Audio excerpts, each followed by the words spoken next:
Alô, meus amigos do canal Wellington Campos FC, tudo bem com você?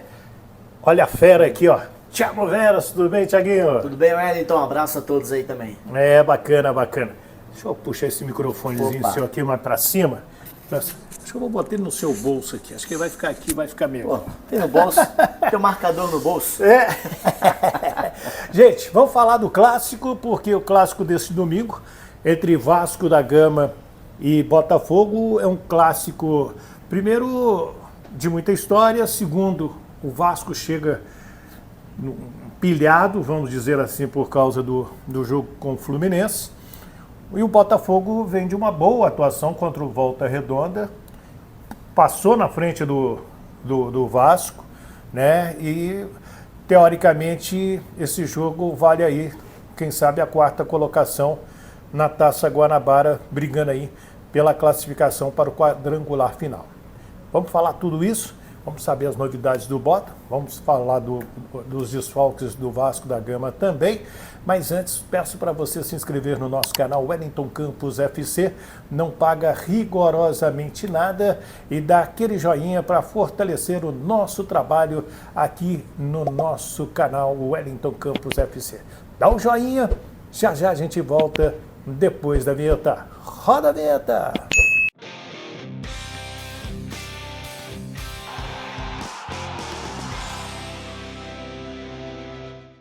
Vamos lá então, deixa eu trazer essa fera aqui que, olha, vou te falar que poucos sabem de Botafogo tanto quanto ele.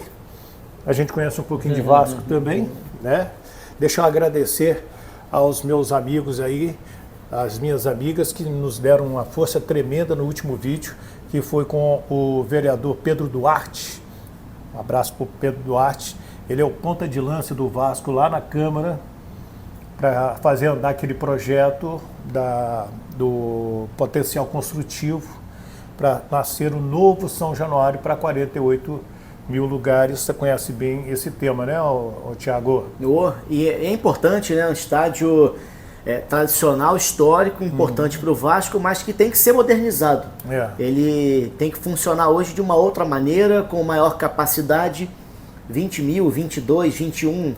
eram os maiores públicos recentes do Vasco, não comporta, claro, né, o tamanho da torcida Cruz Maltina. Com 48 mil, 45, seja lá o que for, você consegue ter espaços fidelizados do sócio-torcedor, você vai ter públicos maiores, camarotes, você vai saber qual é o custo, né, do seu estádio, não tem que pagar aluguel, enfim, é uma série de coisas que o Vasco só tende a ganhar com um estádio maior, um estádio mais bonito, mais moderno. Talvez tenha que mexer em algumas questões, mas o tradicional tem que se aliar também à parte financeira, que é fundamental para a gestão de hoje.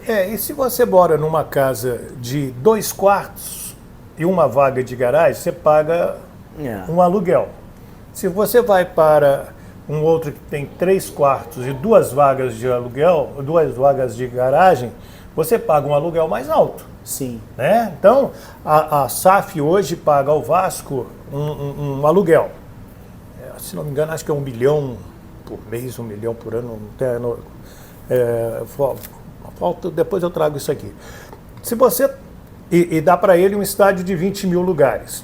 Se você entrega um aluguel de um estádio de 45, 48 mil pessoas, o faturamento da SAF no jogo vai aumentar também. Lógico. E aí você aumenta o aluguel. Vai ser bom para todo mundo, você vai ter um equipamento novo. Sim. Então tudo vai funcionar, vai ser legal. Você vê que o Maracanã é o estádio de todos, né? Tradicionalmente, historicamente, no Rio de Janeiro.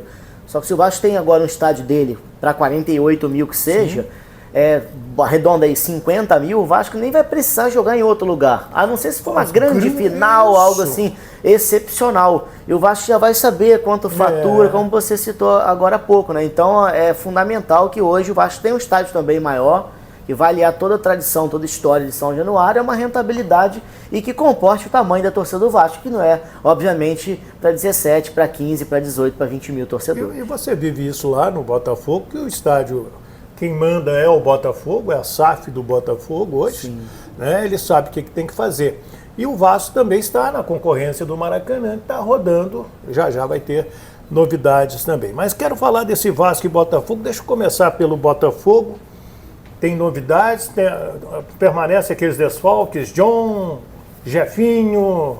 Tem o John, né, o Jefinho, 2 meses, enfim, da lesão, e agora tem mais um desfalque que é o Luiz Henrique, que teve um problema na panturrilha. Está fora. Ele fez exame de imagem, a gente já esperava, até pelo próprio gestual, né, do jogador, o sintoma ali saindo de campo, botando a mão na panturrilha, não dá para continuar. Muscular realmente algo que não tem como.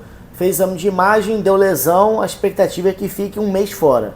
Então, para pré-Libertadores, talvez para essa reta final de Taça Guanabara, vai ser desfalque do Botafogo. E a gente não sabe, Wellington, ainda qual vai ser o time pro Clássico, mas existe uma tendência, uma probabilidade maior de ser uma formação alternativa ou um time misto ou então um time reserva. É isso que eu ia te perguntar, porque você está pensando no jogo com a Aurora, é quarta-feira esse jogo, né? Da pré-Libertadores, que é na Bolívia, não vai ser aquela altitude de La Paz, de Oruro, que são altitudes, né, lugares maiores, mas já tem uma altitude.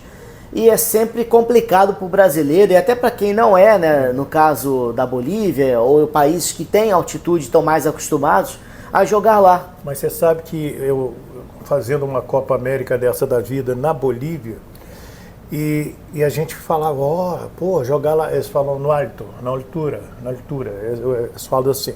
Então, você jogar no alto, na altura, para os próprios bolivianos, por exemplo, que são de Santa Cruz de la Sierra, que é a nível do mar, para eles é complicado, é igual a gente. É igual nós que vamos sair do Rio de Janeiro e vamos subir os Andes lá e chegar até La Paz. Vale também para qualquer cidadão boliviano que for jogar em La Paz, vai sentir, estou dando exemplo da La Paz, vai sentir o efeito da altitude, né? Então, procede, o Botafogo pode aparecer com um time chamado misto. Pode. Um time alternativo ou misto, ou então reserva. Pode ser que seja essa a opção, até porque o clássico é domingo. Sim. Então o Botafogo vai ter, para quarta, muito pouco tempo de preparação. Tem que viajar. Jogar na Bolívia é essa história, sempre um pouco mais complicado. Aí depois volta, depois tem a sequência do Campeonato Carioca. Então, com lesões recentes do Jefinho e do Luiz Henrique, do próprio goleiro John, acho que do Marçal também, que também é muscular, acho que liga um certo sinal de alerta no Botafogo, porque, por exemplo, o Luiz Henrique, o jogo foi quarta com Volta Redonda e em Volta Redonda.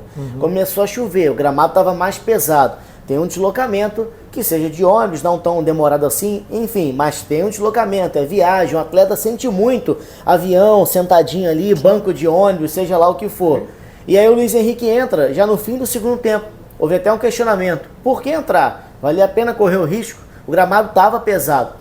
E fatalmente, infelizmente, né, por uma fatalidade ali, ele se machucou. E a gente até se perguntou, será que foi um planejamento errado? Será que não teve nada a ver? Enfim, o Botafogo também não tocou nesse assunto. Mas acho que com tantas lesões musculares, e você tem seus 2 principais atacantes e principais jogadores até então, acredito que o Botafogo vá sim com esse time alternativo no Clássico, que pro Botafogo vale e pro Vasco vale, né? Muito, pro Vasco vale muito, porque ele tem que entrar nesse quadrangular. O Botafogo sentiu isso no ano passado. Sim. Tendo que ganhar a Taça Rio para ser quinto, pegar o troféu, fechar a cara e nem levantar, nem comemorar e tal. O Castro foi xingado, jogadores foram ofendidos, né, pelo torcedor. E aliás, quando o Castro sai, ele fala: eu não imaginava que seria assim. Um dos motivos da saída dele foi essa mágoa que ele teve. Até desse dia, eu estava lá em Volta Redonda, que foi uma crítica muito forte, porque na verdade o 5º lugar, a Taça Rio, não valeu de nada em termos de conquista, com todo respeito. Valeu a classificação garantida para a Copa do Brasil. Que é pior para o Santos, que está fora da atual Copa do Brasil. Perdeu, só de cara o Santos já perdeu R$1.470.000, que é a cota da primeira fase. E pelo lado do Vasco, o time não tem o Medel e não tem o João Vitor, né? Porque eles estão suspensos. O Medel foi expulso, o João Vitor tomou o 3º cartão amarelo. O Vasco até entrou com um pedido de impugnação desta partida com o Fluminense, pedindo anulação de cartão. Olha, eu já estou velhinho nesse negócio de STJD, de TJD. Anular jogo, no Brasil eu nunca vi anular jogo. Aliás, vi uma vez, ou não vi nenhuma vez. É difícil, né? Aquele da Copa do Brasil, não anulou, não. Aquele da Aparecidense e Ponte Preta, você lembra? Não, teve um jogo que foi feito de novo. Foi feito de novo. Foi feito de novo. Porque houve uma interferência de terceiros na decisão da arbitragem. Então, estou me recordando. Teve outro jogo, sim. Que não é o caso. Então, anular cartão...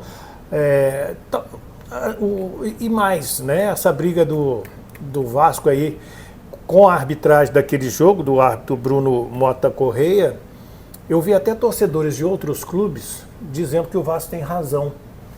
Agora, a federação fez uma análise técnica lá e achou que foi... eu discordo dessa análise da federação. Eu também. Assim, alguns lances são polêmicos, na sua maioria, mas eu acho que o Vasco tem razão de reclamar e o Fluminense tem razão em um. O pênalti do Medel, para mim, existiu muito claro. Sim. E o lance sequer foi revisado, é estranho, né? O lance daquele tão claro. Mas o Vasco tem 3 lances, para mim, que são favoráveis a ele. Aliás, 4 lances são discutíveis e talvez favoráveis ao Vasco. No primeiro tempo, um pênalti do Ganso no Verratti, porque ali não tem disputa de bola. Tá o Ganso empurrando e jogando o Verratti, quando o Verratti já tá caindo, ele dá mais um empurrãozinho. Pênalti, não foi agarra-agarra. Foi um fazendo no outro. Pra mim, pênalti. É incomum de dar? Naquele tipo de lance, mas pra mim, pênalti. O do David, eu não consigo ter precisão que ele tá impedido. Mais uma vez... Eles mostraram que ele sai do campo de defesa do Vasco. Aí tem um corpo inclinado, né? Tal, mas eu não consigo ter precisão. Se não tem precisão, foi gol. Valeria o gol. Marcação de campo. O outro lance foi o gol do Verratti. Aliás, tem mais um, né? O gol do Verratti. São 5. O gol do Verratti.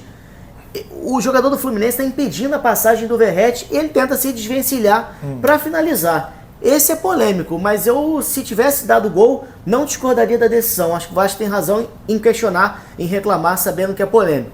Cano, pênalti, a bola não bateria nele. Ele faz assim, pênalti, ele corta a jogada. E o lance do André, porque quando o árbitro ele dá cartão para os dois, eu entendo que é natural do árbitro querer chamar para si o controle e dar 2 cartões, né? Ele deu 2 amarelos para 2 jogadores, depois ele deu André e João Vitor. Aí na sequência o Zé Gabriel se mete no meio, né? E ele dá não sei se uma cotovelada ou um antebraço no peito ali do Zé Gabriel para empurrar o João Vitor, e não tem disputa dos jogadores do Vasco, é só ele fazendo. Então, se ele deu amarelo para os dois para controlar, depois ele tem que dar amarelo pro André. E esse lance, como ele não fez nada, gera a revolta do Medel, gera a revolta do jogador do Fluminense, há uma nova confusão, e aí ele fala assim, eu vou escolher aqui quem eu expulso. Eu pego os 2 e expulso. Então, são 5 lances que eu acho que o Vasco tem em pelo menos 4 razão de reclamar. Se você tem 4 lances de gol, pênalti, sei lá o que for, expulsão, é muita coisa para decidir um clássico. Eu acho que o Vasco tem razão de reclamar, sim. Bem, Medel e João Vitor estão fora, então Maicon e Rojas devem entrar. A tendência do técnico do Vasco da Gama, o Ramon Dias, é colocar o Léo Jardim no gol. Aí ele faz 3 zagueiros, vem funcionando nos clássicos. O Rojas, Roberto Rojas, Maicon e Léo. Aí ele bota Paulo Henrique, Zé Gabriel, o Galdames, o Paí e o Lucas Piton na frente, o David e o Pablo Verratti. É esse o provável Vasco para o jogo do estádio Newton Santos. Wagner Margalhães vai ser o árbitro do jogo, experiente, até o ano passado era do quadro internacional da FIFA, e o VAR vai ser o Rodrigo Nunes de Sá, também outro VAR experiente para esses jogos aí. O que você gostaria de acrescentar, Tiaguinho? Olha só, o Vasco tem razão em reclamar, eu acho que os erros são claros, só que não tem cabimento pedir anulação, né? Aquele famoso erro de fato, do jogo em si, não erro de direito, não teve uma interferência na regra. Você aprendeu, hein? Depois de tantos ensinamentos aqui, aquele julgamento do Botafogo, lembra? Eu lembro. Que inclusive teve um auditor que falou, eu não esqueço isso, ele fala, assim, foi o 7º, se eu não me engano, dos 9. Ele fala assim, o Botafogo tá certo, A gente não tem jurisprudência para dar essa certeza no meu voto a favor do Botafogo. E aí foi 9-0. Eu acho que aquele jogo não deveria teve problema, foi reiniciado, mas aí é uma interpretação minha. Para a Justiça Desportiva, né, dar um veredito de anular, o Vasco está certo em reclamar. Que isso vai ter de concreto? Nada. Agora, pedir anulação do jogo, na regra, não cabe, né? Então, para o torcedor entender o que nós estamos conversando. Erro de direito e erro de fato. O árbitro errou na marcação, é fato. Não infringiu a regra. Porque o que está escrito lá no livro de regra?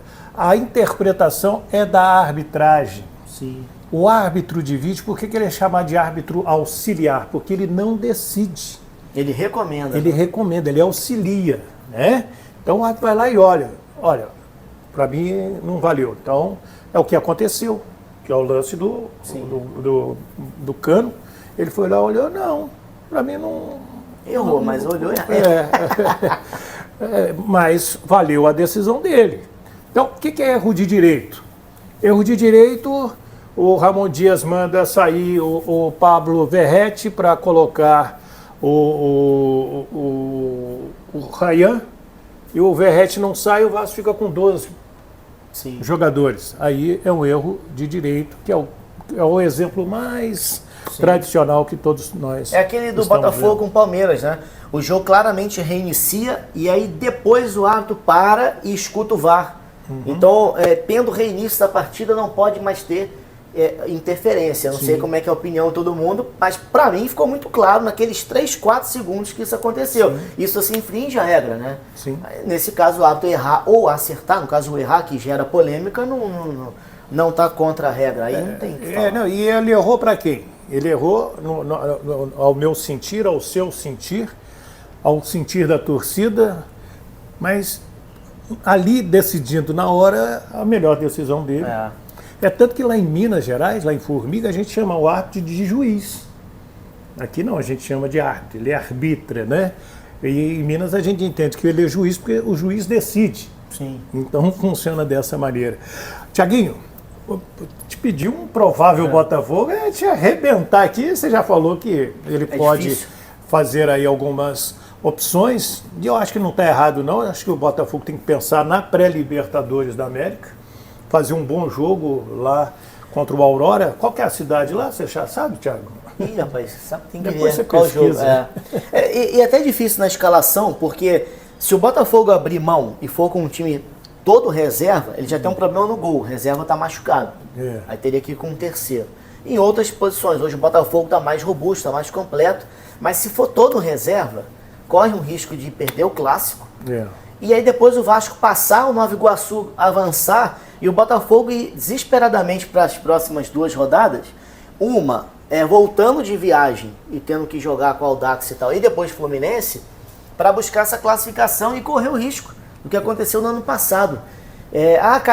Carioquinha, não tem essa. Ano passado teve que ser 5º colocado para estar na Copa do Brasil. Ficar fora, você perde renda, perde semifinal, perde prestígio, perde tudo. Então, você tá ali para ganhar, para classificar. Começou a jogar o estadual, não tem essa que é campeonato que não vale nada. Tá ali para ganhar. Então, o Botafogo também tem que pensar e ser muito feliz na estratégia, nos nomes, para poder acertar isso aí. Senão tá arriscado a ficar fora do Campeonato Carioca. E às vezes você bota um time alternativo, esse time alternativo dá certo e você acaba ganhando o jogo. A gente já viu o Botafogo ganhar do Flamengo no Maracanã, o Flamengo com o seu time principal e o Botafogo com um time alternativo ganhou de 1-0 naquela partida, e assim funciona também. Gente, qual a sua opinião? Eu quero a sua opinião. Deixa aí seu nome, deixa o seu bairro, se é do Rio de Janeiro, a sua cidade, para mandar aquele abraço no próximo vídeo e te agradecer. E agradecer o Thiago Veras. Se inscreva no nosso canal. Wellington, já sou inscrito. Dá uma olhadinha, às vezes escapa lá, se encosta, sai um inscrito, aperta lá de novo, vai no sininho e dá o joinha Wellington Campos FC. É isso, Thiago? Sim, meu joinha. Obrigado, Thiago. Um abraço. Thiago Veras, então, comigo, contigo. Papai do céu ilumine a todos nós. Fiquemos com Deus. Do Rio de Janeiro, Thiago Veras e Wellington Campos.